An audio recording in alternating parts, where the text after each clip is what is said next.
माधव गोपाल जी, शाहजहांपुर के दो चर्चित नाम, पहला माधव गोपाल, दूसरा राजपाल यादव। किस तरह से इन दोनों में जो आजकल जो हालात हैं, मुकदमेबाजी है, किस तरह से ये शुरू हुई और क्या कुछ इसकी हकीकत है? शुरुआत तो देखिए बहुत पुराना चल रहा है, लगभग 2011-12 से चल रहा है। तो शुरुआत तो आप लोगों को मालूम ही होगी। 2010 में हमने इनको एक शाहजहांपुर होने के नाते और इनके बार बार रिक्वेस्ट करने के नाते इनको लोन दिया था 5 करोड़ रुपए का। और बाद में उसके कई 3 सप्लीमेंट्री एग्रीमेंट भी हुए। और मैं कई बार, चूँकि ये पैसा मिथिलेश जी जो पूर्व सांसद हैं और वर्तमान में राज्यसभा के सांसद हैं, उनके साथ भी कई बार गया।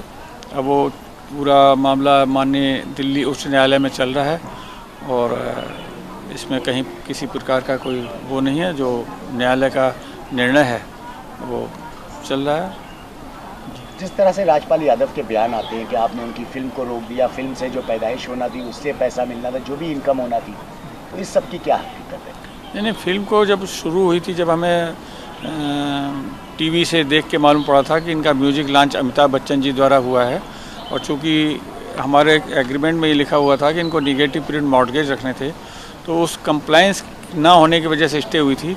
फिर इनके कहने के बाद कि भाई पिक्चर तो चलने दीजिए, तो 5-6 दिन बाद, 1 हफ्ते के अंदर ही हमने दिल्ली माननीय उच्च न्यायालय में उसको वापस ले लिया था और उस स्टे को वापस ले लिया था। फिर उनकी पिक्चर रिलीज हुई थी। इनके परिवार से भी आपकी कई बार बात हुई नहीं पर 5 करोड़ को लेकर? नहीं, इनके परिवार से ना मैं कभी आज तक इनके घर गया हूँ, ना मुझे कुंटरा मालूम कहाँ है। जिस दौरान इनको पैसे दिए थे, तो जो भी मीटिंग होती थी राधा जी और राजपाल जी करते थे। और 1-2 बार इनके जो बड़े भाई हैं श्रीपाल यादव, मेरी फैक्ट्री में मई 2012 में बहुत बड़ी फायर हो गई थी, तो उस सहानुभूति में वो फैक्ट्री में मिलने आए थे मेरे से। इसके अलावा मेरी इनके किसी भाई से या और किसी से कभी कोई किसी प्रकार की कोई बात नहीं हुई।